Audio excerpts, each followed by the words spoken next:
ত্রয়োদশ জাতীয় সংসদ নির্বাচনে প্রার্থিতা ফিরে পেতে অষ্টম দিনের মতো আপিল শুনানি চলছে।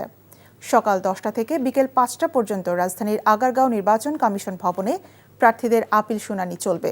এদিনে আপিল আবেদনের 511 থেকে 610 পর্যন্ত শুনানির কথা রয়েছে। আগামীকাল আপিল শুনানির শেষ দিন। এর আগে গতকাল রিটার্নিং কর্মকর্তার আদেশের বিরুদ্ধে আপিলের সপ্তম দিনে 40টি আবেদনের শুনানি হয়। 18টি আবেদন গ্রহণের বিপরীতে 21টি নামঞ্জুর করা হয়। দ্বৈত নাগরিকত্ব ইস্যুতে প্রার্থীদের আপিলের শুনানি আজকের জন্য নির্ধারিত রাখা হয়।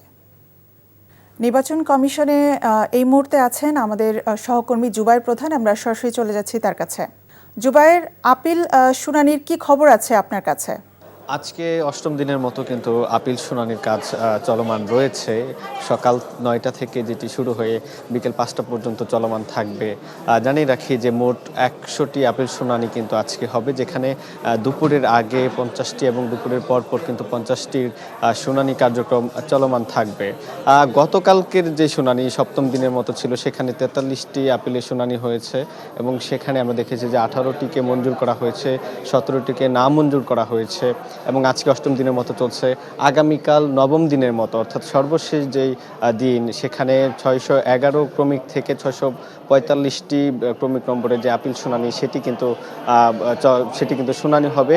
আজকে 511 থেকে 610 মোট 100টির আপিল শুনানি কিন্তু হচ্ছে এবং সকালে এখানে আমরা দেখেছি যে বাংলাদেশ খেলাফত মজলিসের আমির যিনি রয়েছেন মামুনুল হক, তিনি কিন্তু এখানে এসেছিলেন এবং এখানে এসে তার বিরুদ্ধে কিন্তু শোকজ করা হয়েছিল নির্বাচন কমিশন থেকে।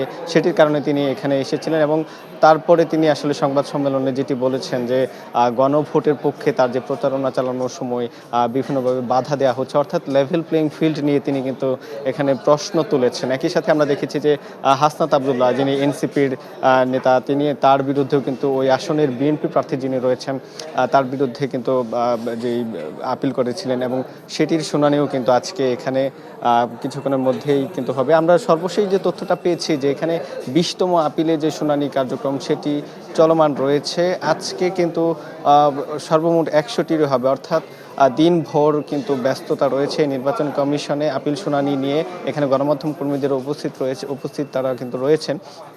তবে কালকে কিন্তু শেষ দিনের মতো, অর্থাৎ কালকে 611 ক্রমিক নম্বর থেকে 645 যে ক্রমিক নম্বর, সেখানে তাদের যে আপিল শুনানি কার্যক্রম সেটি কিন্তু চলবে। তো এই ছিল আমার কাছে। জানছিলাম জাতীয় সংসদ নির্বাচনে প্রার্থীদের আপিল শুনানির খবর।